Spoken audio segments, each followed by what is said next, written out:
Hello, नमस्कार। स्वागत है आपका फिर से हमारे यूट्यूब चैनल पे। आज की इस वीडियो पे हम के बारे में तो ध्यान से सुनिएगा इस चैप्टर के बारे में। और अगर आप पहली बार हमारे चैनल पे आए हैं तो सब्सक्राइब करें, इस वीडियो को लाइक करें और ज़्यादा से ज़्यादा इस वीडियो को शेयर करें। चैप्टर 1 बदला एंड सांस रुकना। हेलो दोस्तों, यह मेरी न्यू स्टोरी है। प्लीज इसे भी पढ़कर मुझे बताइएगा कि आप लोगों को यह स्टोरी कैसी लगी। अब आगे। मुंबई बेसमेंट में अधीरा, जो कि नीचे जमीन पर घुटनों के बल बैठी हुई थी और उसकी पूरे शरीर पर हद से ज्यादा चोटों के निशान थे, उसके हाथ पैरों को जंजीरों से बांध रखा था जैसे वो कोई कैदी हो। अधीरा ने रोकर जोर से चिल्लाते हुए कहा, प्लीज प्लीज मुझे जाने दो। मैंने अपना सब कुछ तुम्हें दे दिया है, यहाँ तक अपना पति भी, जो इस दुनिया में हर औरत के लिए अजीज होता है। दीदी, तुम्हें और कुछ भी चाहिए तो तुम वो भी रख लो, लेकिन प्लीज मुझे छोड़ दो। मैं तुमसे वादा करती हूँ कि मैं यहाँ से बहुत दूर चली जाऊंगी। वहाँ जाकर मैं अपनी नाम पहचान सब कुछ बदल लूंगी। तुम सोच लेना कि मैं पहले ही मर चुकी हूँ, लेकिन प्लीज मुझे छोड़ दो। तुम मुझसे नफरत करते हो, इसमें मेरे पेट में पल रहे बच्चों का क्या कसूर है? प्लीज मेरे बच्चों को कुछ मत करना।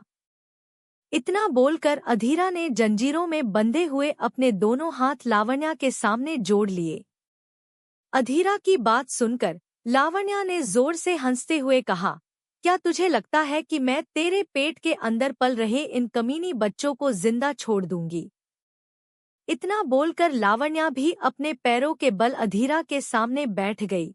लावण्य ने अधीरा का चेहरा कसकर अपने हाथों में पकड़कर उसे नफरत से देखते हुए कहा, चू चू चू, तुम अपने बारे में बहुत ज्यादा नहीं सोच रही हैं, मेरी प्यारी बहन। तुम्हें अपने बारे में इतनी चिंता करने की कोई जरूरत नहीं है। इतना बोलकर लावण्या जोर से हंसने लगी। अधीरा ने अपनी गुस्से से लाल हो चुकी आंखों से लावण्या को देखकर चिल्लाते हुए कहा, तुम बेशर्म औरत! मेरी दादी तुझे जैसी घटिया औरत को हमारे फैमिली में लेकर आई और उन्होंने तेरे ऊपर एहसान करके तुझे अपनी पोती के रूप में अडॉप्ट भी किया, और तू हमारे परिवार का एहसान इस तरह से चुका रही है। लावण्या ने पागलों की तरह हंसते हुए कहा, घटिया औरत मैं नहीं, तुम हो। मैंने जो किया बहुत अच्छा किया। तू बिल्कुल चिंता मत कर। तेरे मरने के बाद मैं अच्छी तरह से हमारे फैमिली बिजनेस को आगे ऊंचाइयों तक ले जाऊंगी। इतना बोलकर वो खड़ी हो गई और अधीरा के चारों तरफ घूमती हुई उसने कहा, फिर हर जगह सिर्फ मेरा ही नाम होगा और फिर मैं बनूंगी आहूजा ग्रुप की इकलौती मालकिन मिस लावण्या आहूजा। अधीरा के सामने आकर खड़ी हो गई और शातिर तरह से अपने पेट पर हाथ फेरते हुए बोली, जय का बेटा मेरे पेट में है, वो बस मेरे बच्चे को अपना नाम देगा, और अगर तुम्हारा बच्चा इस दुनिया में आ भी गया तो सिर्फ नाजायज ही कहलाएगा। नाजायज नाम के टैग के साथ वो कैसे जिएगा? इसलिए तुम्हारी प्यारी बड़ी बहन होने के नाते मैं तुम्हारे बच्चों को इस दुनिया में आने से पहले ही मार दूंगी। अधीरा ने लावण्या को नफरत से देखते हुए कहा, इतनी खुश मत हो लावण्या। इस दुनिया में कोई हो या ना हो, लेकिन भगवान अभी भी जिंदा है, और मेरे साथ इतनी नाइंसाफी होते देख भगवान शांत बिल्कुल नहीं रहेगा। तुम तो कुत्तों से भी बदतर हो। कम से कम कुत्ते अपने मालिक का खाने के बाद उनके लिए वफादार तो रहते हैं, लेकिन तुमने तो उसी परिवार को दशा, जिसने तुम्हें पाला पोसा, सब कुछ दिया। मैं भगवान से बस यही दुआ करती हूँ कि तुम कभी अपने जीवन में खुश ना रह पाओ, तुम्हें नर्क से भी बदतर मौत मिले। यह सब बोलते हुए अधीरा के मुंह से खून निकलने लगा जहर देने के कारण। लावण्या ने गुस्से से अधीरा के पेट में लात मारी।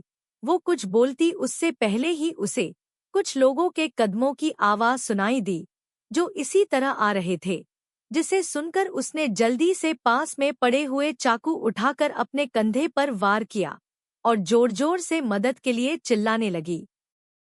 तभी उसी समझे जय अपने बॉडीगार्ड के साथ बेसमेंट में एंटर हुआ और उसने भी अधीरा को नफरत से देखा। तभी उसे फिर से लावण्या के चिल्लाने की आवाज आने लगी तो उसने लावण्या की तरफ देखा, जिसके कंधे से लगातार खून वही ही जा रहा था। लावण्या ने अपनी नकली आंसू बहाते हुए कहा, जय प्लीज मेरी मदद करो, अधीरा मुझे और हमारे बच्चे को मारने की कोशिश कर रही है। अधीरा ने पता नहीं अपने दिमाग में क्या क्या सोच लिया है और वो इन सब का जिम्मेदार मुझे मान रही है। मैंने उसे समझाने की बहुत कोशिश की लेकिन वो समझने के लिए तैयार ही नहीं है।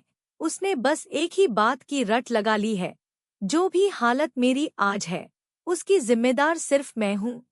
इतना बोलकर उसने मुझे मारने की कोशिश की। लावण्या अपने मगरमच्छ के आंसू बहाते हुए जय के सीने से लग गए। जय प्लीज मुझे और हमारे बच्चे को बचा लो। अधीरा तो बस लावण्या की एक्टिंग देख रही थी।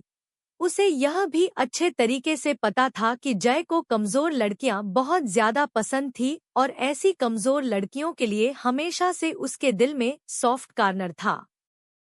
अधीरा ने जोर जोर से हंसते हुए अपनी खून जैसी लाल आंखों से जय को देखते हुए कहा, तुम बेवकूफ हो जय, हमेशा से लड़कियों के मामले में। तुम देखना जल्द ही तुम पछताओगे जब वो तुम्हें किसी और अमीर आदमी के लिए छोड़ देगी। तुम इतने बेवकूफ कैसे हो सकते हो जय, जो तुम्हें यह भी नहीं पता चल रहा कि वो सिर्फ तुम्हारा इस्तेमाल कर रही है ताकि वो सूर्यवंशी फैमिली से अपना पीछा छुड़ा सके। इतना सब बोलने की वजह से और जहर का असर होने की वजह से उसकी सांसें उखड़ने लगी थी। अधीरा के मुंह से लावण्या के लिए ऐसी बातें सुनकर जय को बहुत ज्यादा गुस्सा आया। जय ने लावण्या को अपने आप से दूर करा और फिर अधीरा के पास जाकर उसने अधीरा को उसकी बाजू से उठाया और खींचकर एक जोरदार थप्पड़ अधीरा के गाल पर जड़ दिया, जिस कारण अधीरा नीचे जमीन पर गिर गई। यह पहली बार है जब जय ने किसी लड़की के ऊपर हाथ उठाया था। अधीरा ने अपना सिर उठाकर अपनी लाल खून जैसी आंखों से जय को देखा, जो घिन से उसे देख रहा था। जय ने अधीरा को देखते हुए ही अपनी पैंट की पॉकेट से अपना हाकी निकाला और उसे से अपना हाथ साफ करने लगा, जैसे उसने कैसी गंदी चीज को छू लिया हो। जय ने अधीरा की आंखों में आंखें डालकर कहा, अधीरा, अब तुम पहली वाली अधीरा नहीं रही जो प्यारी थी। तुम बदल चुकी हो, अब तुम एक बुरी इंसान बन चुकी हो।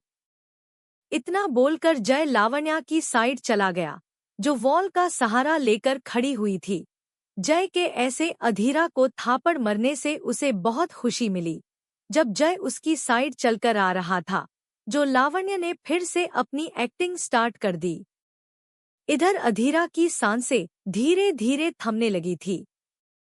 अब उससे अच्छे से बैठा भी नहीं जा रहा था, इसलिए वो ऐसे ही जमीन पर लेट गई। उसे अपनी बॉडी में बहुत ज्यादा पेन हो रहा था, खासकर अपनी चेस्ट में। अधीरा ने अपना हाथ अपने पेट पर रखा लिया और वो अपने मन में ही अपने बच्चों से माफी मांगते हुए बोली, मुझे माफ कर देना बच्चा, आप 2 मंथ्स बाद ही इस दुनिया में आने वाले थे, लेकिन अब मैं आपको नहीं बचा पाई। हो सके तो अपनी मॉम को माफ कर देना। अधीरा का बच्चा तब तक सेफ था जब तक लावण्या को अपनी प्रेगनेंसी के बारे में नहीं पता चल गया। लावण्या को अपनी प्रेगनेंसी के बारे में पता चलते ही वो अधीरा के बच्चे को मारने की अलग अलग तरकीबें के बारे में सोचने लगी और हमेशा अधीरा के लिए प्रॉब्लम क्रिएट करती और हमेशा उसकी लाइफ हेल बनने की कोशिश करती। उसकी शादी जय के साथ होते हुए भी अधीरा को हमेशा स्लट होना का टाइटल मिला, सिर्फ और सिर्फ लावण्या की वजह से। अधीरा की बॉडी में अब बहुत कम ही सांसें बची हुई थी। तभी उसने भगवान से दुआ करते हुए कहा, भगवान आप मेरे साथ इतना बुरा नहीं कर सकते, आपको मेरी मदद करनी ही होगी। इतना बोलकर अधीरा अपनी आंखें अपने आप ही बंद कर लेती है। आंखें बंद करते हो उसे बस अंधेरा और अपने परिवार के साथ कुछ अच्छे पल याद आ रहे थे जो उसने उनके साथ बिताए थे। जिसे याद करते हैं उसकी आंखों से एक कतरा आंखों का बह गया और इसी के साथ उसकी सांसें भी रुक गई। अब आगे क्या होगा? क्या अधीरा फिर से आकर अपना बदला ले पाएगी? और जय क्यों अधीरा को मरने में लावण्या का साथ दे रहा है? प्लीज आप सब लोग स्टोरी को सपोर्ट कराएगा। Chapter 2, mister Adhyansh Singh Suryavanshi. अब आगे। दिल्ली, आहूजा विला। अधीरा ने एकदम से अपनी आंखें खोली। वो डर कर इधर उधर देख रही थी। उसकी सांसें इस वक्त बहुत ज्यादा तेज चल रही थी। तभी उसे रिलीज होता है कि वो तो अपने कमरे में है और हवा की वजह से पर्दे थोड़े थोड़े हिल रहे थे, जिस कारण सूरज की रोशनी पदों में से छन छन कर उसके कमरे में आ रही है। यह देखकर अधीरा चैन की सांस लेती है। तभी उसने सब कुछ याद आता है। अधीरा अपने दिल पर हाथ रखते हुए कैसी हैं? क्या वो सब मेरा एक सपना था? यह सच में मेरा फिर से रीबर्थ हुआ है। अधीरा अभी यह सब सोच ही रही थी। तभी वो अपनी शक्ल को शीशे में देखती है, जो एकदम हीरे की तरह चमक रही थी। फिर उसके बाद उसने अपने मोबाइल में आज की डेट देखी, 12 अप्रैल 2020। इसका मतलब सच में मेरा रिबीर्थ हुए है। यह सोचकर वो एकदम से खुश हो जाती है। तभी अधीरा को कुछ याद आता है, जैसे सोच सोच कर उसकी आंखें गुस्से से लाल हो जाती हैं। अधीरा अपनी लाल आंखों से अपने आप को शीशे में देखते हुए विश्वास के साथ गुस्से से बोलती है, मैं अपने ऊपर हुए सारे जुल्मों का बदला लूंगी और अपने अनबोर्न बेबीज का भी बदला लूंगी। वो हर एक खुलम जो तुम लोगों ने मुझ पर किया है, हर एक का बदला लूंगी। इतना बोलकर वो खतरनाक तरीके से हंसने लगी कि तभी कोई उसके रूम के डोर पर नोक करता है। तभी बाहर से एक लड़की ने अपनी आवाज में मिश्री खोलते हुए कहा, अधीरा, स्टाइलिश टीम तुम्हें तुम्हारी शादी के लिए रेडी करने के लिए आने वाली है। तुम प्लीज जल्दी से अपनी शादी का जोड़ा पहन लो। इतना सब बोलते हुए बाहर खड़ी लड़की, जिसका नाम लावण्या था, वो गुस्से से अपने हाथों की मुठियां बना देती है। उसे ही पता था वो कैसे अपने गुस्से को कंट्रोल करने की कोशिश कर रही है। जब उसको पता चला था कि उसकी बहन मुंबई के सबसे हैंडसम लड़के से शादी कर रही थी, तो वहीं उसकी शादी मुंबई के एक बिजनेसमैन फैमिली साथ साथ उन लोगों का माफिया से भी कनेक्शन था, जिसके बारे में यह सुनने को आता था कि सूर्यवंशी फैमिली का प्रेसिडेंट एक क्रूएल डेविल और बूढ़ा आदमी है। उसकी शादी भी तभी होगी जब उसके बहन की होगी। वो गुस्से से अपना पैर पटकती है, लेकिन कुछ सोच और उसके चेहरे पर एक शातिर मुस्कान आ जाती है। कमरे के अंदर अधीरा को लावण्या की बातें सुनाई देती है, जिसे सोच सोच कर उसका चेहरा गुस्से से लाल हो गया। लेकिन तभी उसने कुछ सोचा और खुद से ही कहा, इसका मतलब आज मेरी शादी है जय के साथ। तभी उसे फिर से याद आया कैसे आज के दिन ही उसकी शादी जय के साथ हुई थी और पूरी रात जय ने कैसे उसके साथ जबरदस्ती की थी और जय कैसे लावण्या की बात मानकर हर रोज उसके साथ जबरदस्ती करता था, तभी वो जल्द प्रेग्नेंट हो सके। यह सब सोचते हुए अधीरा की आंख से एक आंसू का कतरा निकलकर उसके गालों पर बह गया, जिसे उसने जल्दी से पूछ लिया। और अधीरा ने खुद से ही वादा करते हुए कहा, अब मैं बिल्कुल नहीं रोएगी। अब रोने की बारी उन लोगों की है। मैं अपना बदला लूंगी और उन लोगों को मैं ऐसी तड़पा तड़पा के मौत दूंगी कि वो मौत के लिए भी तरसेंगे। अधीरा गुस्से से यह सब कही रही थी। तभी उसे फिर से याद आया कि आज सूर्यवंशी फैमिली का पोता सिविल ब्यूरो के सामने दुल्हन के रूप में लावण्या का वेट कर रहा होगा और लावण्या ने वहां पर ना पहुंचकर पूरी फैमिली को मुसीबत में डाल दिया था, जिसके कारण उसकी दादी को बहुत बड़ा शॉक लगा था। क्योंकि आहूजा फैमिली और सूर्यवंशी फैमिली के बीच एक डील हुई थी, जिसमें सूर्यवंशी फैमिली ने आहूजा फैमिली को मुंबई में एक पावरफुल फैमिली बनाने का वादा किया था और उन्होंने अपना वादा निभाया भी। लेकिन बदले में उनकी एक शर्त थी कि अगर उनके घर बेटी हुई तो वो सूर्यवंशी फैमिली के बेटे से अपनी बेटी की शादी करेंगे और आहूजा फैमिली इस बात पर राजी भी हो गई था। लेकिन बाद में उनके घर में एक बेटे का जन्म हुआ, जिसे देख अधीरा के दादाजी ने आशीष सूर्यवंशी से वादा किया कि अगर उनके बेटे की बेटी हुई तो वो अपनी पोती की शादी आपके पोते से करेंगे। और हुआ भी ऐसा ही। उनके घर में अधीरा ने जन्म लिया।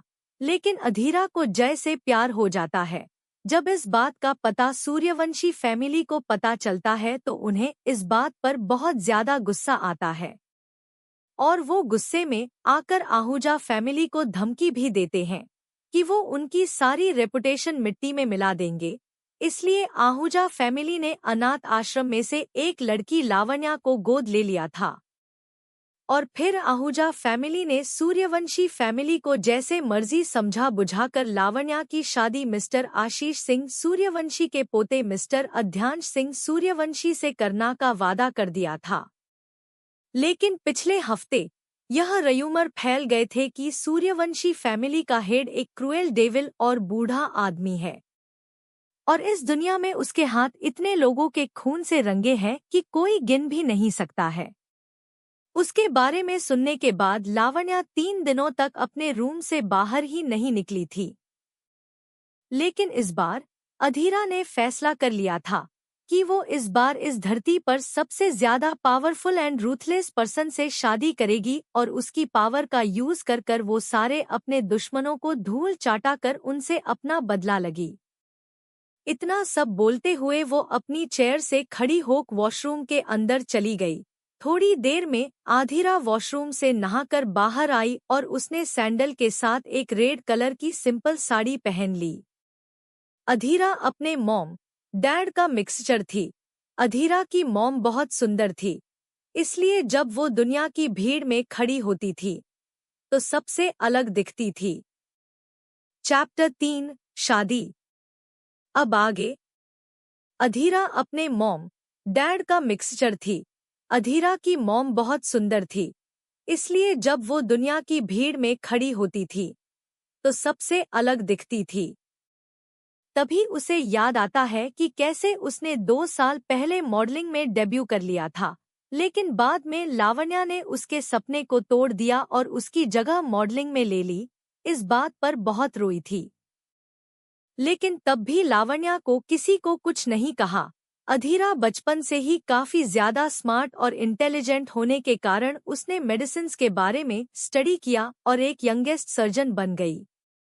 यह सब सोचते हुए अधीरा शीशे के सामने बैठी हुई अपने चेहरे पर हल्का मेकअप करती है, जो कि उसके खूबसूरत चेहरों पर 4 चांद लगा देता है, और फिर अपने बालों का पफ बनाकर हाई पोनीटेल बना लेती है।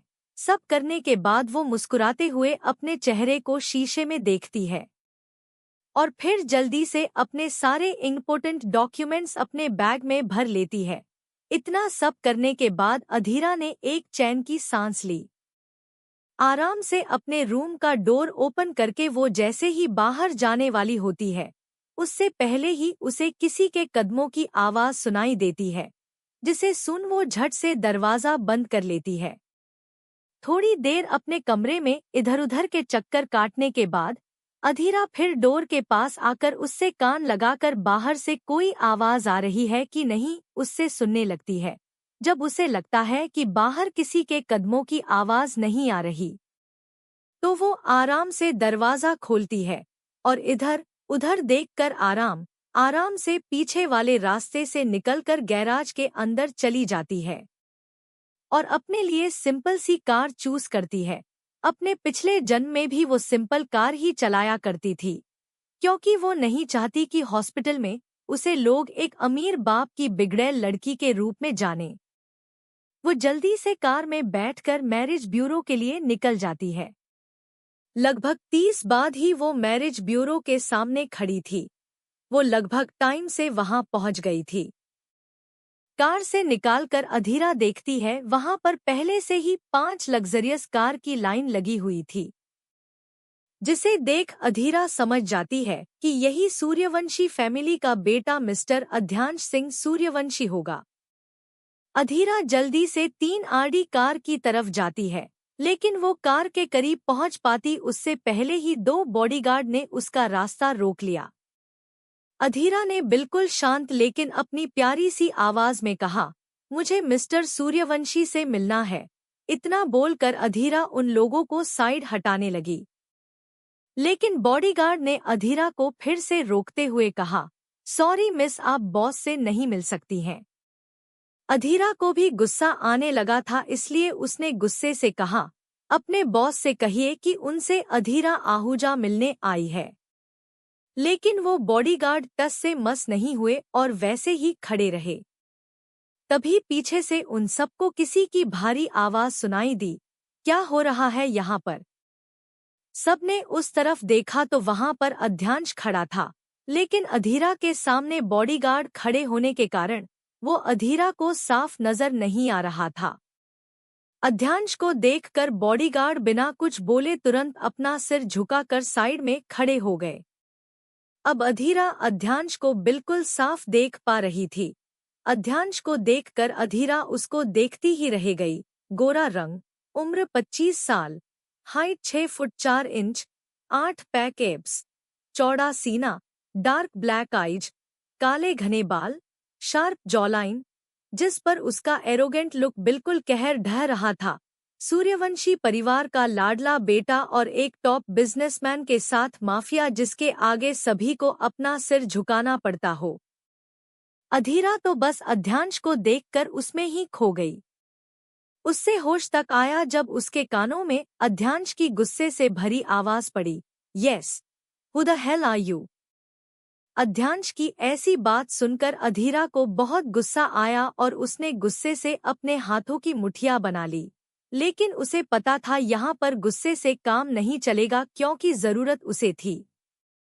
इसलिए उसने अपनी शांत मगर प्यारी सी आवाज में मिश्री घोलते हुए कहा, हेलो मिस्टर सूर्यवंशी, मैं अधीरा आहूजा हूँ। मुझे आपसे एक फेवर चाहिए। इतना बोलकर उसने अध्यांश की चेहरे में देखा, जो एकदम शांत खड़ा होकर अपनी झील सी काली आंखों से उसे ही देख रहा था। अधीरा ने अपने चेहरे पर दुनिया भर के मासूमियत लाकर अपनी बात आगे कंटिन्यू करते हुए कहा, मिस्टर सूर्यवंशी, लावण्या दीदी ही मेरी बड़ी बहन है।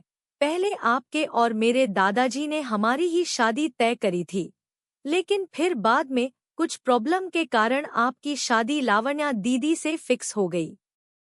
लेकिन अब लावण्या दीदी आपसे शादी नहीं करना चाहती, इसलिए उन्होंने अपनी जगह मुझे यहाँ पर भेज दिया है।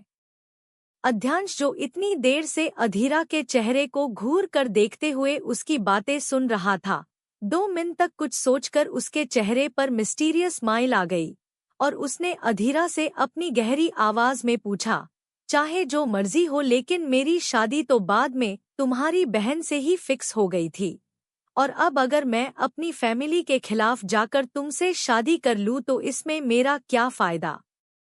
जिसके जवाब में अधीरा ने भी कुछ सोच कर कहा, बीवी कहने के लिए एक लड़की मिल जाएगी और गे शब्द तुम्हारी जिंदगी से चला जाएगा। अधीरा ने गे शब्द पर जोर देते हुए कहा, रही बात फैमिली की तो उन्हें मैं अपने हिसाब से समझा दूंगी। अधीरा की बात सुनकर अध्यांश के चेहरे की मुस्कान और बड़ी हो गई और उसके मुंह से अपने आप ही निकल गया, परफेक्ट। तो चले, अधीरा ने उम्मीद से देखते हुए कहा। अध्यांश ने अपनी कोल्ड वॉइस में पूछा, where is your family card?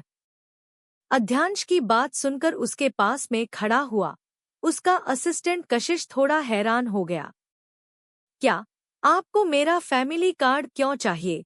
अधीरा ने अध्यांश की आंखों में देखते हुए पूछा, जिसके जवाब में अध्यांश सार्कास्टिकली कहा, क्या तुमने ही नहीं कहा था कि तुम मुझसे शादी करना चाहती हो?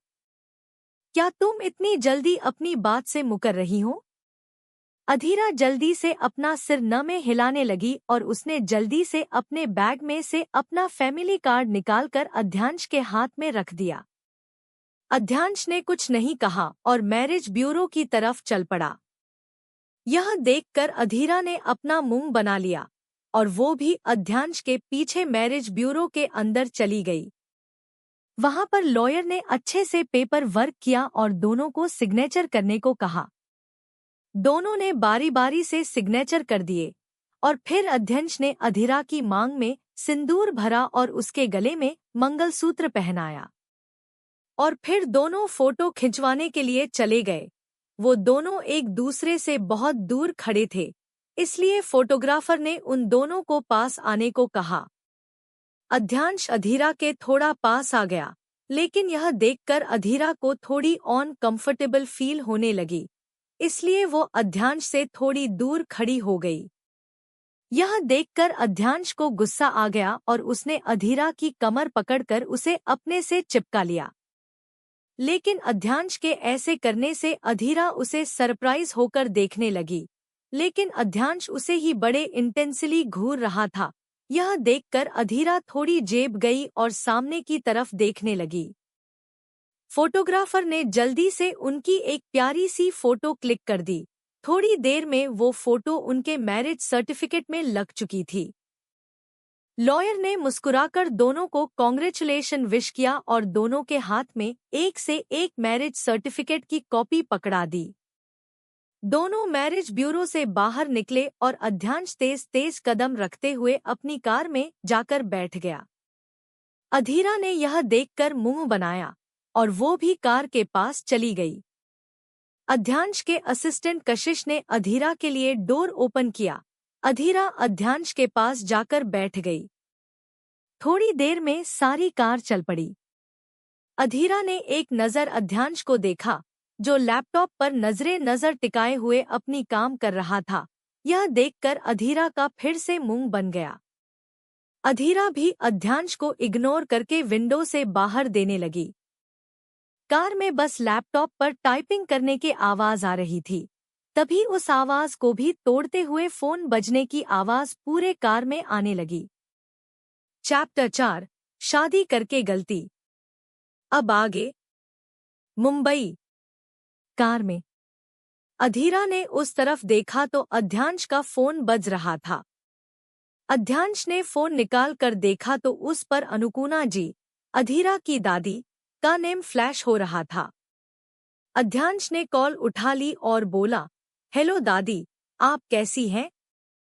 अधीरा अध्यक्ष को ऐसे सॉफ्टली बात करते देख अपनी आंखों पर विश्वास नहीं कर पा रही थी।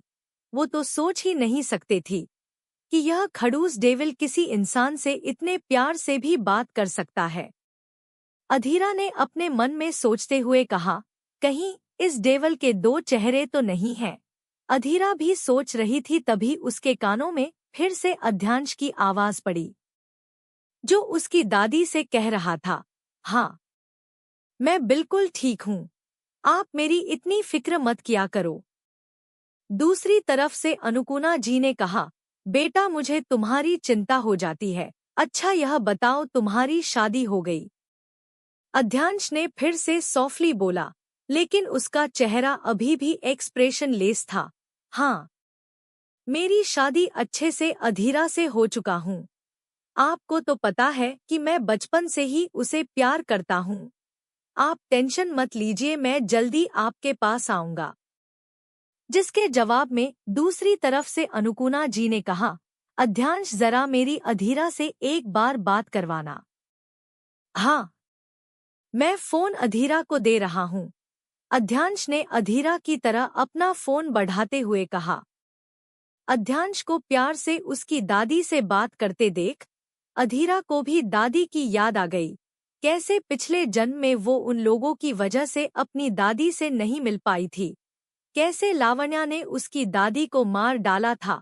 यह सब सोचते हुए उसकी आंखों में नमी आ गई, लेकिन फिर उसने अपने आप को संभाला और अध्यक्ष के हाथ से फोन ले लिया और मुस्कुराते हुए अपनी प्यारी सी आवाज में बोली, हेलो दादी माँ।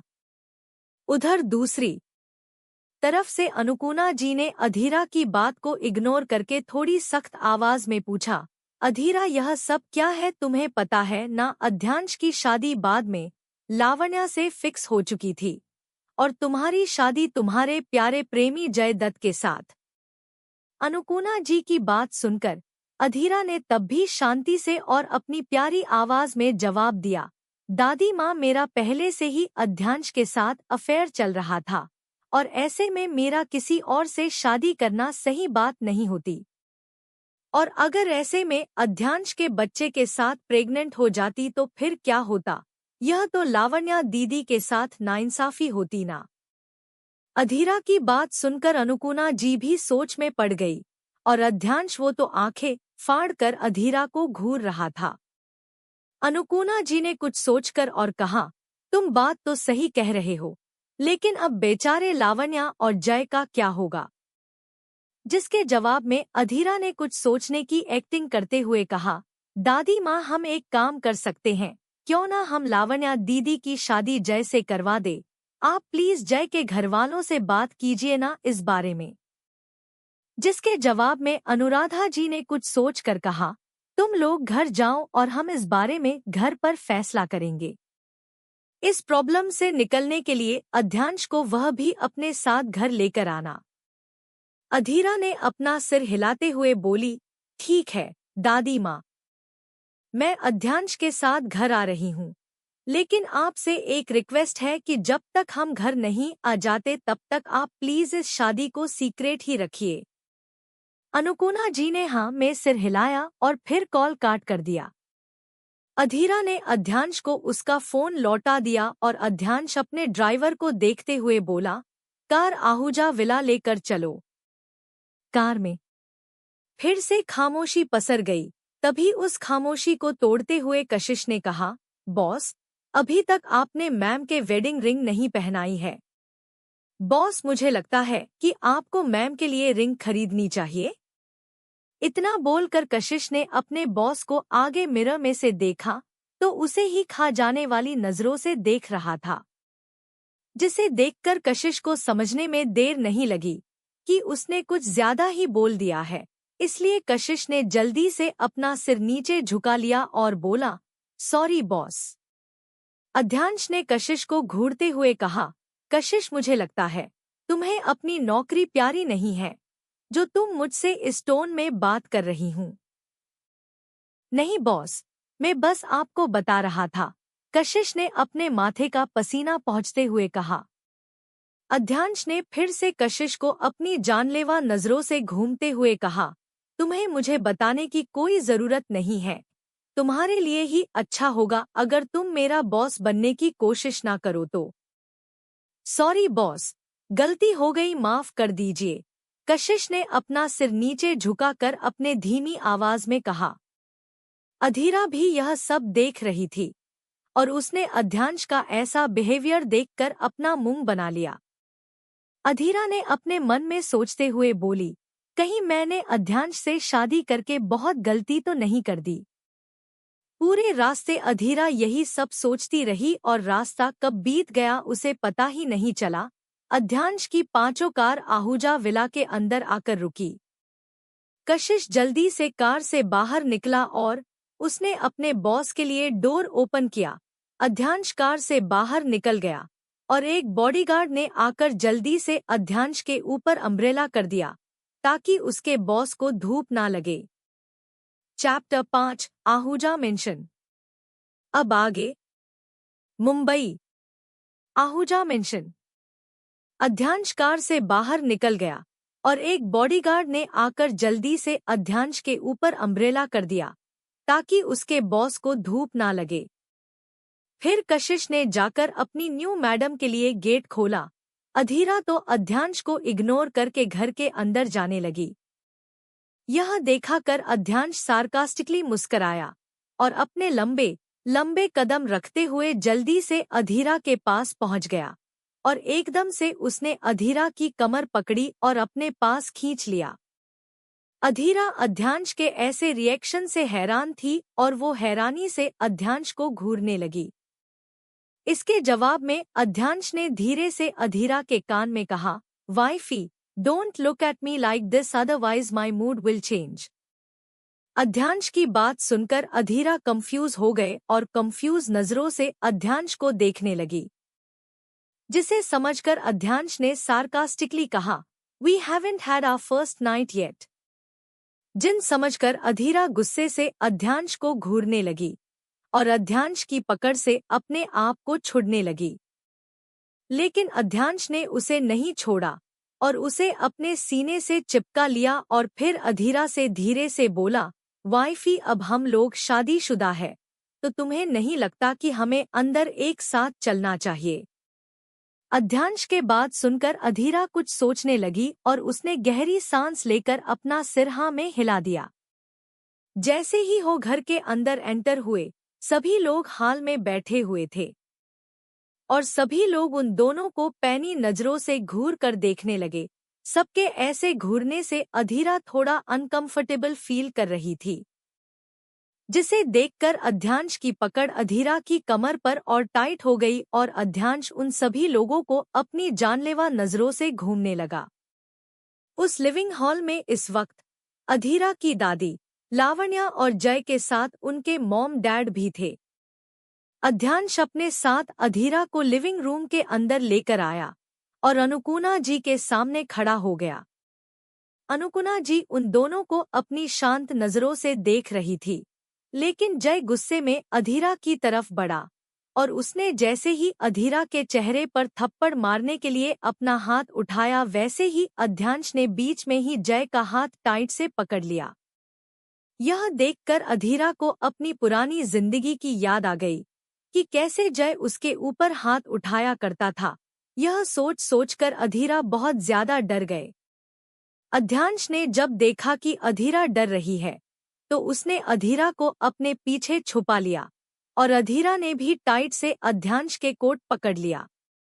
अध्यांश ने जय को अपने खतरनाक नजरों से घूरते हुए कहा, गलती से मेरी बीवी के ऊपर हाथ उठाने के बारे में सोचना भी मत, नहीं तो मुझे तुम्हारी बिजनेस को तबाह करने में 1 सेकंड भी नहीं लगेगा। जय बेचारा अध्यांश का पहले उसके हाथ से पकड़ने से उसके हाथ में तेज दर्द हो रहा था और अब अध्यांश की ऐसी बातें सुनकर तो मानो जैसे उसका खून ही सूख गया हो। अध्यांश ने एकदम से जय को छोड़ दिया, जिस कारण जय लड़खड़ाते लड़खड़ाते गिरने से बचा। अगर बॉडी की बात की जाए तो अध्यांश जय से ज्यादा लंबा और स्ट्रांग था और जय हैंडसम तो था, लेकिन अध्यांश के आगे वो कुछ भी नहीं था। यह सब देखकर लावण्या ने भी अपना नाटक शुरू कर दिया और अपने नकली आंसू बहाते हुए जय के पास आए और उसे प्यार से बोली, जय प्लीज मेरी बहन को माफ कर दो ना, मुझे विश्वास है कि मेरी बहन निर्दोष है, वो तो इसी ने मेरी बहन को अपने प्यार के जाल में फंसा लिया होगा, वरना तुम्हें तो पता है ना कि मेरी बहन कितनी इनोसेंट है। इतना बोलकर लावण्या अपनी एक्टिंग स्किल्स का यूज करते हुए रोने लगी। इतनी देर में जय की मॉम आगे आए और उसने अधीरा को अपनी तीखी नजरों से देखते हुए बोली, अधीरा क्या तुम बता सकती हो कि अपनी ही शादी के दिन भागकर तुमने ऐसा कदम क्यों उठाया? इतना बोलकर वह गौर से अधीरा को देखने लगी। पहले जय की मॉम मिसेस सुषमा दत्त बहुत खुश थी कि अधीरा उनके घर की बहू बनने वाली है। अधीरा ने अपनी आंखों से निकली आंसू बहाते हुए कहा, आंटी आई एम सॉरी, ऐसा नहीं है कि मैं आपकी बहू बनना नहीं चाहती थी, लेकिन मैं बस अपनी सबसे अच्छी दोस्त और अपने जय के बीच नहीं आना चाहती थी। मैंने इसके बारे में बहुत सोचा और चुप रहने की कोशिश की, लेकिन फिर बाद में मुझे रियलाइज हुआ कि मैं कैसे 2 प्यार करने वालों के बीच आ सकती हूँ। अधीरा ने आशा जी के पास जाते हुए कहा। फिलहाल उसने कॉन्टैक्ट लेंस पहने हुए थे, जिस कारण उसे रोने में दिक्कत नहीं हो रही थी। तुम्हारा कहने का क्या मतलब है, अधीरा? अनुकुना जी ने अपनी प्यारी पोती अधीरा का हाथ अपने हाथ में लेकर कहा। इसी बीच उन्होंने एक नज़र लावण्या को भी देखा। अधीरा ने कोई जवाब नहीं दिया और घर की मेड की तरफ मुड़कर उसे अपने पास बोलिए। माया जल्दी से अधीरा के पास आ गई। अधीरा ने माया के कान में कहा, माया, क्या तुम मेरे रूम में जाकर मेरी करवट के नीचे एक येलो एम्बुलेंस रखा होगा, क्या तुम उसे ला सकती हो? अधीरा को अपनी पिछली जिंदगी की यह बात अच्छे से याद थी कि इशिका ने खुद की और जय की इंटीमेट फोटोज एक एम्बुलेंस में बंद करके कबर्ड के नीचे चिपका रखी थी। चैप्टर 6 सच्चाई यह मेरे ऊपर झूठा इल्जाम लगा रही है। अब आगे। मुंबई। आहूजा मेंशन। अधीरा को अपनी पिछली जिंदगी की यह बात अच्छे से याद थी कि लावण्या ने इशिका को ब्लैकमेल करने के लिए इशिका और जय की इंटीमेट फोटोज एक एम्बुलेंस में बंद करके कबर्ड के नीचे चिपका रखी थी। माया ने हाँ में सिर हिलाया और एम्बुलेंस लेने रूम में चली गई। अधीरा को याद आता है कि कैसे अपने पिछले जीवन में उसे यकीन हो गया था कि जय उसकी बेस्ट फ्रेंड के साथ सो रहा था, लेकिन उसे सच्चाई का पता तब चलता है जब लावण्या इशिका को माफिया के हेड को बेच देते हैं और वो माफिया उसे बहुत टॉर्चर करता था। अधीरा को यह भी याद आता है कि जब जय ने उसे जेल में बंद कर दिया था, तब लावण्या उससे मिलने आई थी और उसने उसे यह सब बताया था ताकि जिसे सुनकर अधीरा और भी ज्यादा पागल और डिप्रेस्ड हो जाए। इशिका तो जय को स्कूल के टाइम पर ही पसंद करती थी। वो हमेशा जय के करीब जाने का बहाना ढूंढा करती थी जब भी जय उसे लेने स्कूल आया करता था। यह सोचते हुए अधीरा के चेहरे पर कड़वाहट भरी स्माइल आ गई। फिर उसने हॉल में खड़ी सभी लोगों को देखा जो अपनी आंखों में कहीं सवाल लिए उसे ही देख रहे थे। अधीरा बारी बारी सबको देखकर बोली, आप सभी को अपने सवाल का जवाब अभी थोड़ी देर तक मिल जाएंगे। इतना बोलकर अधीरा ने अपने बैग से फोन निकाला और इशिका को मैसेज करने लगी, अगर तुम जय को अपने पति के रूप में पाना चाहती हो तो जल्दी से आहूजा मेंशन आ जाओ। उधर से इशिका का रिप्लाई आया, उससे तुम्हारा क्या मतलब है? क्या तुम उसे पसंद नहीं करती हो? अधीरा ने फिर रिप्लाई करा। इसके जवाब में इशिका का फिर से रिप्लाई आया, मैं तुम्हारी घर के बाहर हूँ। अनुकुना दादी जी ने मुझे पहले ही तुम्हारी शादी के लिए इनवाइट कर दिया था। अधीरा ने रिप्लाई करा, ठीक है, जल्दी से लिविंग रूम में आ जाओ। इसमें बोलकर अधीरा ने अपनी मोबाइल बंद कर दिया और मिस्टीरियसली मुस्कुराते हुए ग्रैंड शो का इंतजार करने लगी। कशिश जो अध्यांश के पीछे खड़ा था, वो अपनी चारों ओर पैनी नजरों से देख रहा था। अध्यांश तो तक से खड़ा होकर बस अपनी बीवी को ही घूर रहा था। अध्यांश एक मिस्टीरियस स्माइल के साथ अपने मन में ही बोला, परफेक्ट वाइफी, तुम तो मेरी सोच से भी ज्यादा चालाक और तेज निकली। तुमने बिना मेरी किसी हेल्प की इतनी चालाकी से सब कुछ हैंडल कर लिया, अमेजिंग। माया जल्दी से एनवलोप लेकर आई और उसे अधीरा के हाथ में सौंप दिया। अधीरा इससे पहले कि वो एनवेलप अपनी दीदी अनुकुना जी को देती, उससे पहले ही किसी की लिविंग रूम में आने की आवाज सुनी दी। सबने उस तरफ देखा तो डोर से एक बहुत सुंदर लड़की अंदर लिविंग रूम में चलकर आ रही थी। तुम कौन हो? जय के फादर अविनाश जी ने पूछा, जो कब से खड़ी होकर यह सब तमाशा देख रहे थे। लेकिन जय एक तरफ बहुत घबरा रहा था, उसके माथे से पसीना लगातार बहे जा रहा था। अधीरा ने जल्दी से बीच में बोलते हुए कहा, यह मेरी सबसे अच्छी फ्रेंड्स इशिका है। मैंने ही इशिका को यहाँ इनवाइट किया है। इतना बोलकर अधीरा ने जल्दी से फोटोज निकाली और अपने हाथ में लहराती हुई बोली, इन फोटोज में जय और इशिका के साथ सोने का सबूत है। मुझे लगता है कि मेरी सबसे अच्छी बेस्ट फ्रेंड के लिए यह गिफ्ट सूटेबल रहेगा। जय तो यह सब देखकर शॉक्ड था और लावण्या गुस्से से अधीरा को घूर रही थी क्योंकि उसका सारा बना बनाया प्लान अधीरा ने जो खराब कर दिया था। फोटोज को देखकर अविनाश जी ने गुस्से से कहा, अधीरा, तुम्हारी हिम्मत कैसे हुई मेरी बेटे पर ऐसा गंदा इल्जाम लगाने की? तुम अपनी खुद की शादी को छोड़कर भागी थी और यह फोटोज दिखाकर इल्जाम मेरे बेटे पर लगा रही हो। मैंने कभी नहीं सोचा था कि तुम ऐसी निकलेगी। यह फोटोज देखकर इशिका की भी आंखों में आंसू आ गए थे और वह बहुत ज्यादा शर्मिंदा महसूस कर रही थी। इशिका ने फर्श पर बैठकर रोते हुए कहा, अधीरा, तुमको यह फोटोज कैसे मिली? फिर उसने लावण्या की तरफ देखकर रोते हुए बोली, लावण्या, तुमने मुझसे वादा किया था कि तुम इन सारी फोटोज को जला दोगी, नहीं तो तुम इन फोटोज को फोटोशॉप कराकर अपना चेहरा लगा लोगी। अगर गलती से यह फोटोज किसी को मिल भी गए तो तुम सारा ब्लेम अपने ऊपर लोगी, लेकिन अब तुम चुप क्यों खड़ी हो? जय, जो कब से खड़ा होकर तमाशा देख रहा था, वो जल्दी से अपनी शॉक्ड रिएक्शन से बाहर आया और अपने डैड के पास जाकर उसने उनका हाथ पकड़कर कहा, डैड, मैं नशे में था और मुझे इसमें बारे में ज्यादा कुछ भी याद नहीं है।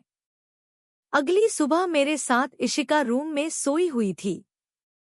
लावण्या ने खा जाने वाली नजरों से इशिका को घूरा और फिर अपनी आंखों में आंसू बहाकर अपनी प्यारी सी आवाज में बोलने लगी, अंकल और आंटी, शायद यह किसी तरह की गलतफहमी है।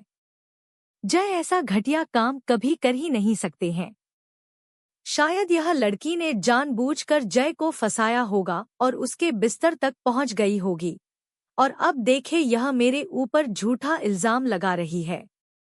इशिका लावण्या की ऐसी बात सुनकर शॉक्ड थी और उसने और जोर से रोते हुए कहा, क्या मैं तुम्हें कैसी लड़की लगती हूँ जिसे जय के साथ यह सब करने उसे ब्लैकमेल करूंगी और उससे पैसे लूंगी? मेरी फैमिली के पास इतना पैसा है कि अगर मेरी अगली 7 पुश्तें भी कोई काम ना करें तब भी वो आराम से बैठ कर खा सकते हैं।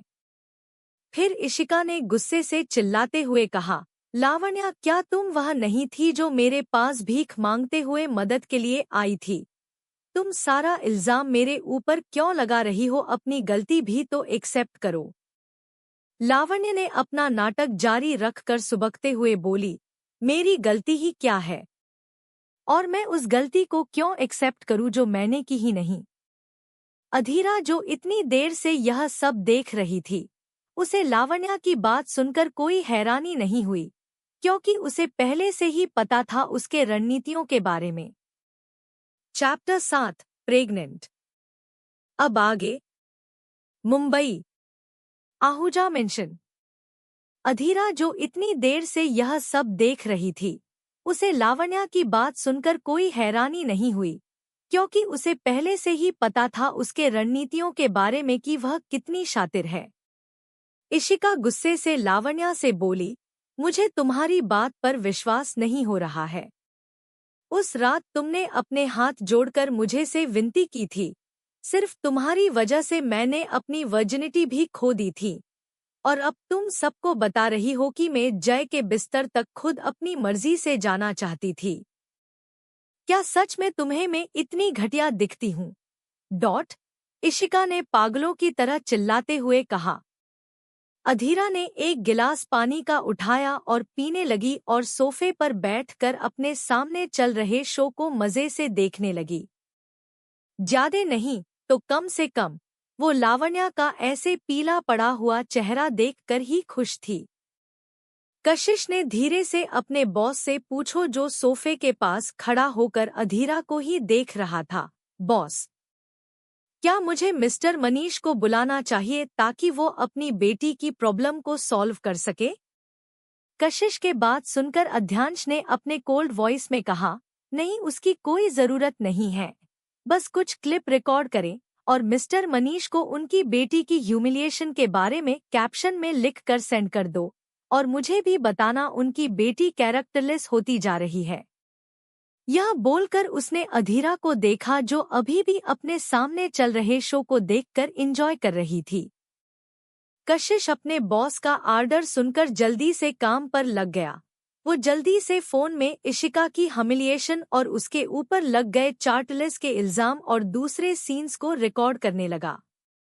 यह सब देखकर अध्यांश के चेहरे पर अपने मिस्टीरियस स्माइल आ गई और उसने भी अपनी वाइफ की थोड़ी हेल्प करने का सोचा, इसलिए उसने अपने असिस्टेंट से वीडियो बनाने को कहा। लेकिन वो चाहे कितना भी कोल्ड हार्टेड अपने आप को दिखा ले, लेकिन दिल के किसी कोने में वो अपनी शादी से खुश था। जल्दी ही कशिश ने यह सब चीजें मिस्टर मनीष के पास भेज दी। मनीष जी ने बिना पलके झुकाए सारी वीडियो देखी। उसे यह सब देखकर बहुत गुस्सा आया और वो बार बार कशिश को मैसेज करने लगे ताकि वो अपनी बेटी की करंट लोकेशन के बारे में पूछ सके। कशिश ने मनीष जी को ज्यादा न परेशान करते हुए उन्हें करंट लोकेशन सेंड कर दी। अब यह बात तो क्लियर हो चुकी थी कि मिस्टर मनीष जल्दी ही अपने बॉडीगार्ड के साथ आहूजा मेंशन पहुंचने वाले थे।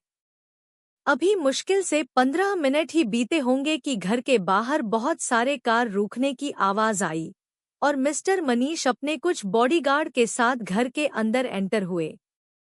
सबसे पहले तो उनकी नजर अपनी लाडली बेटी पर गए जो फर्श पर अभी भी गिरी हुई थी। मनीष जी की एक ही बेटी थी जिसे वो अपने आप से भी ज्यादा प्यार करते थे। वो उनके दिल का सबसे प्यारा टुकड़ा थी। अगर उसे एक खरोच भी लगी तो वो यह सारा मैटर अपने हाथ में ले लेंगे। मनीष जी ने जल्दी से अपना कोट उतारा और भागते हुए अपनी लाडली बेटी के पास गए और उसे अपना कोट पहनाया और फिर उसे अपने सीने से लगा लिया। मिस्टर मनीष आप यहाँ? अविनाश जी ने जल्दी से मनीष जी का वेलकम करते हुआ कहा। जाहिर तौर पर अविनाश दत्त को अभी भी मनीष गोयल की कंपनी के साथ कोलैबोरेशन की जरूरत थी। इशिका बेटा यह सब क्या हो रहा है? किसने तुम्हारा ऐसा हाल किया? मनीष जी ने अपनी कीमती बेटे को देखते हुए पूछा। इशिका ने आंसू भरी आंखों से अपनी डैड को देखकर कहा, डैड, यह लोग बोल रहे हैं कि मैंने पैसे के लिए जय को फंसाया है और उसके बिस्तर पर पहुंच गई हूं, लेकिन ऐसा कुछ नहीं है। मैं जय से प्यार करती हूं और उसके साथ शादी भी करना चाहती हो। इशिका ने थोड़ा अटक कर लास्ट लाइन बोली। मनीष जी ने अपनी बेटी के आंसू पूछते हुए कहा, बेटा टी तो डैड की इतनी प्यारी बेटी होना तो पहले चुप हो जाओ, रो मत बिल्कुल। और रही बात शादी की तो मैं तुम्हारे लिए इस शहर का सबसे अच्छा रिश्ता लेकर आऊंगा और तुम इस फैमिली से ज्यादा अच्छी फैमिली के डिजर्व करती हो। नहीं डैड, इशिका ने अपनी सिरनामे हिलाते हुए कहा। मिस्टर मनीष ने अपनी बेटी को समझते हुआ कहा, क्या बेटा, तुम इस शहर के किसी भी इन्फ्लुएंशियल फैमिली में शादी कर सकती हो। तुम क्या दत्त फैमिली में शादी करना चाहती हो? जबकि उनका फैमिली बिजनेस तो तुम्हारे डैड के फैमिली बिजनेस से भी छोटा है। डैड, वो इशिका ने हिचकी चाहते हुए कहा। बोलो बेटा। इशिका ने अपने डैड से नजरें चुराते हुए कहा, dad, I have already spent the night with Jay and I have also lost my virginity. अगर ऐसे में जय के बच्चे के साथ प्रेग्नेंट हो गई तो? इतना सुनकर तो मानो मनीष जी का खून सूख गया हो। उन्होंने गुस्से में आकर इशिका को अपने हाथ से दूर धकेला और जिस कारण इशिका जोर से पीछे की तरफ गिर गई। मनीष जी ने गुस्से से खड़े हुए और जय की तरफ बढ़ने लगे। जय के पास पहुंचकर उन्होंने एक जोरदार थप्पड़ जय के गाल पर मारा। थप्पड़ इतना जोरदार था कि वो आवाज पूरे मेंशन में गूंज गई और जय के होठों के किनारों से खून आने लगा। वहां पर सब शॉक्ड होकर मिस्टर मनीष जी को देख रहे थे। मनीषा जी ने गुस्से से चिल्लाते हुए कहा, यह तो तुम मेरी बेटी से शादी करने की जिम्मेदारी ले रहे हैं, या मैं तुम्हें विश्वास दिलाता हूँ कि कल तक तुम्हारी कंपन दत्त कॉर्पोरेशन मिट्टी में मिल चुकी होगी। चैप्टर 8 वाइफी तुम्हें मेंशन जाकर बताऊंगा शादी ड्रामा। अब आगे। मुंबई। मनीषा जी ने गुस्से से चिल्लाते हुए कहा, यह तो तुम मेरी बेटी से शादी करने की जिम्मेदारी ले रहे हैं, या मैं तुम्हें विश्वास दिलाता हूँ कि कल तक तुम्हारी कंपन दत्त कॉर्पोरेशन मिट्टी में मिल चुकी होगी। इतना सब बोलकर मनीष जी अध्यांश के सामने जाकर खड़े हो गए और उन्होंने फीफा मुस्कुराते हुए अध्यांश के सामने अपना हाथ करके उससे ग्रेट करते हुए कहा, hello mister Adhyansh Singh Suryavanshi, nice to meet you. लेकिन अध्यांश ने मनीष जी को इग्नोर कर दिया और आराम से अपना फोन चलने लगा। यह देखकर अधीरा का मुंह बन गया। वहां पर लिविंग रूम में खड़े जितने भी लोग सिवाय अधीरा की दादी के सब यह सुनकर शॉक्ड रह गए। इस लिविंग रूम के अंदर बैठे किसी भी इंसान को इस मुंबई के सबसे पावरफुल इंसान को नहीं देखा था, बस उसका नाम सुना था। मिस्टर मनीष अध्यांश की इग्नोरेंस को समझ गए थे। वह फिर से अपनी बेटी के सामने जाकर खड़े हो गए और इससे गुस्से से घूरने लगे। वहीं हर कोई अध्यांश सिंह सूर्यवंशी को यहाँ पर देखकर शॉक्ड था। अधीरा यह सब देखकर डेविल स्माइल करती है। जय तो गुस्से से अध्यांश को घूर रहा था, क्योंकि इतनी कम उम्र में वह एक सक्सेसफुल बिजनेसमैन था और ऊपर से उससे 100 गुना ज्यादा हैंडसम और स्मार्ट था। हालांकि उन सब ने सूर्यवंशी कारपोरेशन के प्रेसिडेंट के बारे में बहुत सारी अफवाह सुनी थी। सूर्यवंशी फैमिली का प्रेसिडेंट एक क्रूएल डेविल और बूढ़ा आदमी है, लेकिन उनके सामने इतना हैंडसम आदमी बैठा था जैसे भगवान ने उसे कितनी फुर्सत से बनाया हो। अधीरा को भी अपने इतने हैंडसम पति को देखकर अपने ऊपर गर्व हो रहा था। जय से शादी करके अधीर अपनी पिछली जिंदगी की वही गलतियां फिर से नहीं करना चाहती थी, इसलिए उसे अपना बदला लेने के लिए इस हैंडसम हंक से शादी करनी जरूरी थी। अधीरा ने अपने मन में सोचते हुए कहा, वैसे जो मर्जी बोलो, यह सूर्यवंशी हैंडसम तो बहुत है। वैसे अगर मैं इसके साथ फ्लर्ट करूंगी तो यह मेरे प्यार में गिर जाएगा। यह सब सोचते हुए उसके चेहरे पर नॉटी स्माइल आ गई और वह टेबल से पानी का गिलास उठकर फिर से पानी पीने लगी।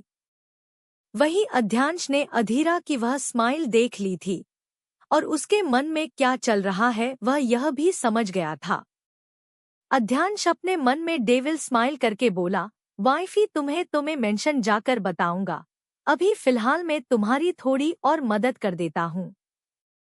इतना बोलकर अध्यांश ने मिस्टर मनीष को सुझाव देते हुए कहा, मिस्टर मल्होत्रा, कैसा रहेगा अगर हम अपनी बेटी की शादी मिस्टर दत्त के अनमोल बेटे मिस्टर जय से कर दे तो? यह सुनकर मिस्टर दत्त ने एकदम से कहा, बिल्कुल नहीं।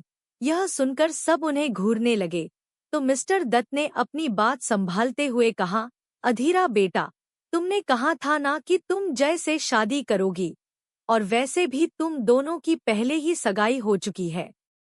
यह सुनकर अध्यांश के हाथों की मुठियां अपने आप ही कस गई। उससे बहुत गुस्सा आ रहा था सगाई वाली बात सुनकर। तभी उसके कानों में अधीरा की आवाज पड़ी, जो अविनाश जी से कहा रही थी, अंकल, जय की ऐसी हरकतों के बाद क्या मैं उससे शादी करूंगी, और वैसे भी मैं क्या उसकी ऐसी हरकतों देखकर कोई भी लड़की उससे शादी नहीं करेगी। और आज इसी वक्त मैं अपनी शादी जय में साथ तोड़ रही हूँ। और वैसे भी आपने साफ सुना है, इशिका प्रेग्नेंट है, तो आपके भी दोनों की शादी कर देनी चाहिए, ताकि आपको भी जल्दी ही बुढ़ापे का सहारा मिल जाए। अधीरा के मुंह से यह सब सुनकर वह गुस्से से अधीरा को घूरने लगे। वह कुछ बोलते तभी उन्हें पीछे से किसी के गुस्से से चिल्लाने की आवाज सुनाई दी, इतनी देर से तुम लोगों ने यह क्या ड्रामा लगा रखा है? मिस्टर दत्त, आपकी बेटे की ऐसी हरकतों के बाद तुम्हारे पूरे परिवार को मिलकर मेरी पोती से उसके पैरों में गिरकर माफी मांगनी चाहिए, और आज के लिए बहुत ड्रामा हो गया, सब अपने घर जा सकते हैं।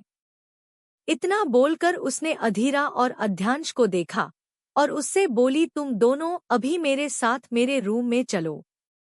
इतना बोलकर वह अपने रूम में चली गई। उसके पीछे अधीरा और अध्यांश भी, सब उन्हें बस जाते हुए घूर रहे थे। अधीरा की दादी के बेडरूम के अंदर अधीरा अपनी दादी को आराम से बेड पर लेटती है, रूम का टेम्परेचर ठीक करके उन्हें ब्लैंकेट उड़ा देती है। अध्यांश भी अधीरा के पीछे ही उसकी दादी के रूम में आ गया था। अनुकुना जी ने दोनों को घूरते हुए पूछा, तो तुम दोनों अब मुझे अपनी शादी के बारे में बताओ। अधीरा ने प्लानिंग के अकॉर्डिंग जैसी स्क्रिप्ट रेडी की थी, उसे अपनी दादी के सामने बिना किसी हिचकिचाहट के बोलते हुए कहा, दादी, मैंने आज अध्यांश से शादी कर ली है। पहली बार हम लोग हॉस्पिटल में एक दूसरे से गलती से मिल गए थे और मुझे उनसे पहली नजर वाला प्यार हो गया। इतना बोलकर अधीरा शर्माने लगी और उसने प्यार से अध्यांश की बाजू पकड़कर उसे दबाने लगी। अध्यांश ने घूर कर अधीरा को दिखा, जो उससे कुछ बोलने का इशारा कर रही थी, ताकि उसकी दादी को शक ना हो। अध्यांश ने गहरी सांस ली और अपनी डोमेंटिंग आवाज में बोला, दादी, मुझे पता है कि मुझे आपके घर आना चाहिए और उसके सामने आपकी पोती का हाथ मांगना चाहिए था। लेकिन अगर मैं ऐसा करता तो आप कभी राजी नहीं होती। इसका रीजन भी आप अच्छे से जानती हैं। आपकी दूसरी पोती की शादी मेरे साथ फिक्स हो चुकी थी, इसलिए हमने कोर्ट में जाकर शादी कर ली। अध्यांश ने अधीरा का हाथ प्यार से पकड़ते हुए कहा। चैप्टर 9, दूसरी शादी who the hell are you. अब आगे। मुंबई। आहूजा मेंशन। आपकी दूसरी पोती की शादी मेरे साथ फिक्स हो चुकी थी, इसलिए हमने कोर्ट में जाकर शादी कर ली। अध्यांश ने प्यार से अधीरा का हाथ प्यार से पकड़ते हुए कहा। अनुकुना ने अपनी पोती को देखकर थोड़ी चिंता से कहा, वह तो अच्छा हुए इशिका आज यहाँ थी, तो मेरी अधीरा उस जय से बच गई। लेकिन अगर इशिका वहाँ नहीं होती और जय का असली चेहरा हमारे आंखों के सामने नहीं आता तो उससे कौन शादी करता? अधीरा ने बेड पर बैठकर थोड़ा फ्लर्ट करते हुए कहा, दादी, आप क्या चिंता करती है? मैंने जो गलती करी थी उससे मैं ही सुधरती। जय से शादी करके फिर मेरे पास भी 2 पति हो जाते। यह सुनकर तो अध्यांश का जैसे खून ने उबला गया हो। उसने गुस्से से अपने हाथों की मुट्ठी बना ली। उसने अधीरा के पास जाकर गुस्से से उसके कंधे को दबाते हुए कहा, मैं ऐसा होने देता तो तुम तब करती न दूसरी शादी। यह सुनकर अधीरा ने अध्यांश को देखा, जो उससे खा जाने वाली नजरों से घूर रहा था। यह देखकर अधीरा ने अपना मुंह बना लिया। अनुकुना जी उन दोनों को देखकर मुस्करा दी। फिर वो बेड से खड़े होकर अपनी करवट के पास गई और उसने से 2 बॉक्स निकालकर अधीरा के पास आकर बैठ गई। अधीरा और अध्यांश दादी को कंफ्यूज होकर देख रही थी, तो अनुकुना जी ने मुस्कुराते हुए दोनों बॉक्स खोले और दोनों को देखते हुए प्यार से बोली, मैं चाहता हूँ कि तुम दोनों यह अंगूठी एक दूसरे को पहना दो। यह अध्यांश की दादी ने अध्यांश और लावण्या की सगाई के लिए भेजी थी। अनुकुना जी ने जल्दी से एक बॉक्स अधीरा को और दूसरी अध्यांश को पकड़ा दिया। अधीरा ने अंगूठी को देखा, सोने की अंगूठी जिसके ऊपर छोटे छोटे डायमंड लगे हुए थे, जो अंधेरे में भी उजाला कर दे। दोनों अंगूठियां बहुत ही खूबसूरत थी। फिर अधीरा और अध्यांश ने ज्यादा न न्यूकर करते हुए एक दूसरे को अंगूठी पहना दी। अधीरा अपने हाथ में पहनी हुई अंगूठी को देख रही थी, जो उसके हाथ में बहुत सुंदर लग रही थी और अंगूठी एकदम उसके हाथ में बिल्कुल फिट आई थी। अधीरा अपनी दादी को कुछ कहता उससे पहले दरवाजे नोक हुआ। अनुकुना जी ने अंदर आने को कहा। लावण्या स्टाइल से चलते हुए रूम में आई। सबसे पहले उसकी नजर अध्यांश पर पड़ी तो वह उससे लिस्टली घूरने लगी। यह देखकर अधीरा गुस्से से अपनी मुट्ठी बना लेती है। अध्यांश भी सब नोटिस कर रहा था। यह देखकर वह तिरछी स्माइल करने लगा, क्योंकि उससे आदत थी जहां भी वह जाता वह सेंटर ऑफ अट्रैक्शन बन जाता और सब उसे घूर कर देखते। लेकिन अधीरा का ऐसे गुस्से से मुट्ठी कासना अपने ऊपर हक फील कर रहा था। तभी अधीरा नाटक करते हुए लावण्या को देखकर मासूमियत से बोली, दीदी आप अध्यांश को ऐसे क्यों घूर रही है? क्या इनके चेहरे पर कुछ लगा है? अधीरा की आवाज सुनकर वह होश में आई और जल्दी से अपनी नज़ारे अध्यांश से हटा ली। अनुकुना जी भी लावण्या को घूर कर देख रही थी। लावण्या ने जल्दी से बात बदलकर परेशान होकर अनुकुना जी को बताया, दादी, वह बोल रहे हैं कि वह लोग इस शादी को नहीं मानते और अभी भी चाहते हैं कि अधीरा जय से शादी कर ले। जाहिर है लावण्या इतनी जल्दी हार नहीं मानने वाली थी। वो खुद चाहती थी कि अधीरा जय से शादी कर ले और वो अध्यांश को वापस पा सके। आखिर इतने हैंडसम और अमीर लड़के को कौन नहीं अपना बनना चाहेगा। अब वह हर मुमकिन कोशिश करके अधीरा की शादी जय से करा देना चाहती थी, ताकि वह एक ही तीर से दोनों को हासिल कर सके। यह सुनकर कि जय अभी भी अधीर से शादी करना चाहता है, अध्यांश ने गुस्से से अपनी मुट्ठी भेज ली। लेकिन उसने कोई भी कदम नहीं उठाया, क्योंकि वह देखना चाहता था कि अधीरा क्या करती है। अनुकुना जी ने नाराजगी से लावण्या को घूरते करते हुए कहा, क्या करना तुम्हें पता है ना, जय कैसा लड़का निकला। और वैसे भी अधीरा की शादी अब अध्यांश से हो चुकी है। फिलहाल मुझे अब इस बारे में कोई और बहस नहीं करनी। यह सब सुनकर लावण्या गुस्से से अपना पर पाटकर रूम से बाहर चली जाती है। अनुकुना जी ने प्यार से अधीरा का हाथ अध्यांश के हाथ में देकर कहा, अध्यांश, अधीरा आज से तुम्हारी जिम्मेदारी है और तुम्हें उसका बहुत अच्छा से ख्याल रखना है। मैं अपनी पोती को हमेशा खुश देखना चाहती हूँ। एक हीरे की तरह उससे संजो कर रखना। यह सब देखकर अधीरा अपनी दादी को गले लग गई और उसके गालों पर किस करते हुए थोड़ी इमोशनल आवाज में बोली, आई लव यू दादी। अनुकुना जी ने मुस्कुरा कर अधीरा के सिर पर हाथ फेरा। यह देखकर अध्यांश को जलन होने लगी। उसने जल्दी से अपना हाथ अपनी बीबी की पतली कमर में डाल और उससे अपनी तरफ खींच लिया। अधीरा सीधा अध्यांश के स्ट्रिंग चेस्ट से आकर लगी। अधीरा ज्यादा लंबी नहीं थी, वो अध्यांश के टेस्ट तक आती थी। अध्यांश ने मुस्कुराकर दादी से कहा, दादी अब आपको आराम करना चाहिए, मैं अधीरा को संभाल लूंगा और उसका हमेशा ख्याल रखूंगा। इतना बोलकर वो अधीरा को रूम से बाहर लेकर आ गया। बाहर पहले से ही लावण्या अध्यांश का इंतजाम कर रही थी। लावण्या को देखकर अध्यांश की आंखें छोटी हो गई, लेकिन उसने लावण्या को इग्नोर किया और अपनी नशे में लटपट बीबी को लेकर जाने लगा। दरअसल जब अधीरा नीचे पानी का गिलास समझकर पी गई थी, वह पानी का नहीं शराब का गिलास था, इसलिए अधीरा को नशा हो गया था।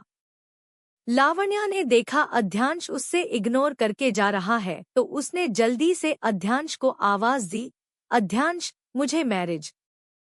उससे आगे लावण्या कुछ बोलती, उससे पहले ही अध्यांश की गुस्से भरी आवाज लावण्या के कानों में पड़ी, who the hell are you, जो मुझे मेरे नाम से बुला रही हो, just call me mister Suryavanshi. Chapter 10। मेरे पति डॉक्टर से इलाज, फर्स्ट नाइट, धड़कने बेकाबू। अब आगे। मुंबई। अध्यांश रूडली बोला, I don't know who the hell are you. इतना बोलकर वो अपनी प्यारी वाइफी को लेकर नीचे हॉल में चला गया। अध्यांश की बात सुनकर लावण्या का चेहरा काला पड़ गया।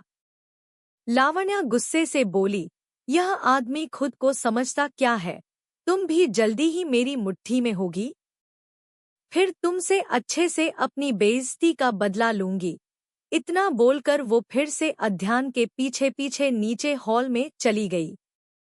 हॉल में सामने एक वकील कुछ पेपर चेक कर रहे थे। वहां पर जय की फैमिली और इशिका और मिस्टर मल्होत्रा सब थे। अध्यांश भी अधीरा के साथ आकर सोफे पर बैठ गया। अध्यांश के पीछे लावण्या भी हाल में आ गई थी। लॉयर ने सारे पेपर चेक करने के बाद जय और इशिका से कॉन्ट्रैक्ट मैरिज पेपर पर साइन करने को कहा। इशिका ने जल्दी से पेपर्स पर साइन कर दिए। वो जय से शादी करके बहुत खुश थी। जय यह शादी नहीं करना चाहता था, इसलिए उसने लावण्या की तरफ देखा, लेकिन लावण्या बेचारी क्या कर सकती थी, उसका तो खुद सारा प्लान खराब हो गया था। लॉयर के फिर से कहने पर जय ने मन मारकर पेपर पर साइन कर दिए। लॉयर ने दोनों को कंग्रेचुलेट करते हुए बोला, congratulations, you both are married now. आपके मैरिज सर्टिफिकेट आपको जल्दी ही मिल जाएंगे। इतना बोलकर लॉयर वहां से चल गया। अध्यांश ने अधीरा के पैर पर अपना हाथ रखकर उससे अपने अंगूठे से सलाह रहा था। यह देखकर अधीर ने जल्दी से अध्यांश का हाथ पकड़ लिया और उससे गुस्से से घूरने लगी। अध्यांश ने अधीर के थोड़ा करीब आकर उसके कान में सेडक्टिव आवाज में बोला, वैसे हमारी भी आज शादी हुई है, हमें भी अपना कुछ क्वालिटी टाइम स्पेंड करना चाहिए। क्या तुम यहीं रुकना चाहती हो या हम अपने मेंशन वापस चलें? अधीरा अपनी भोली सी आवाज में बोल रही थी। क्यों? यह मेरा घर है और मैं अपने रूम में जाकर सो रही हूँ। अध्यांश ने अपनी आईब्रोज सिकोड़ ली और अधीरा से पूछा, तो मैं कौन हूँ? मेरे पति। अधीर ने अपनी प्यारी सी आवाज में आंखों को टिमटिमाते हुए अध्यांश को जवाब दिया। यह बोलते हुए उसका चेहरा हल्का लाल हो गया था। यह देखकर अध्यांश के चेहरे पर डेविल स्माइल आ गई। वो अधीरा से बोला, तो वाइफी मुझे कहाँ सोना चाहिए? अध्यांश की बात सुनकर अधीरा ने अपने चेहरे पर उंगली रखकर कुछ सोचते हुए कहा, तुम्हें तुम्हारे रूम में सोना चाहिए। तुम मुझे कंफ्यूज मत करो।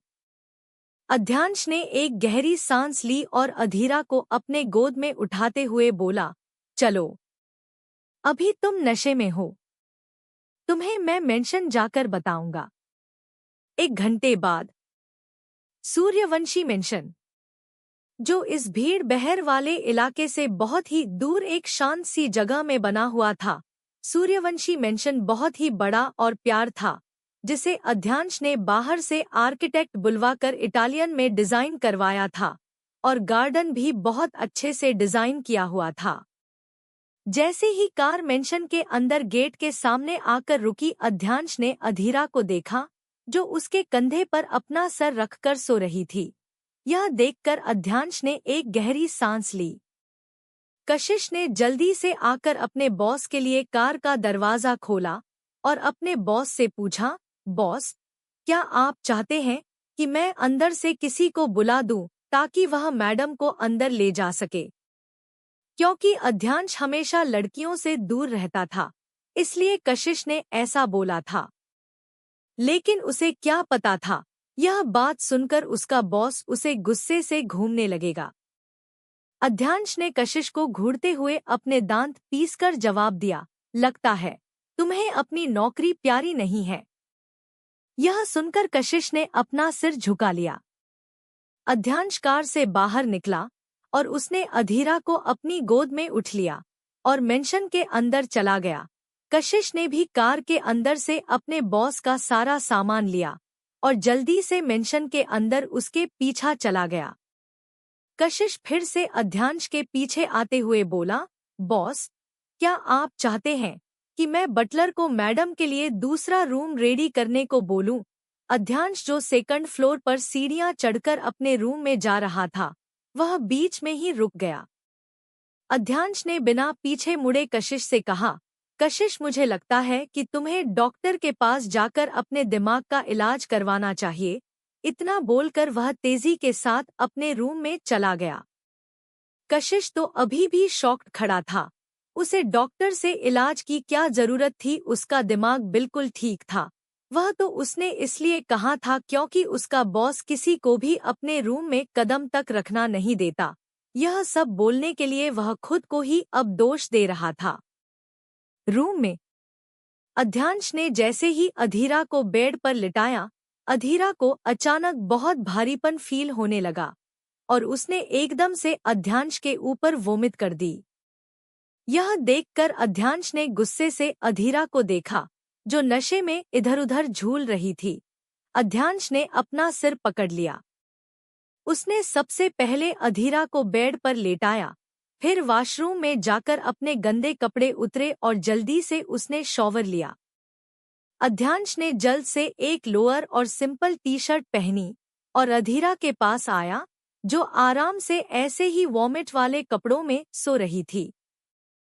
यह देखकर उसने सिर हिला दिया। वह अधीरा के पास आया। अब उससे समझ नहीं आ रहा था वह क्या करे। क्या उससे अधीरा के कपड़े चेंज करने चाहिए थे?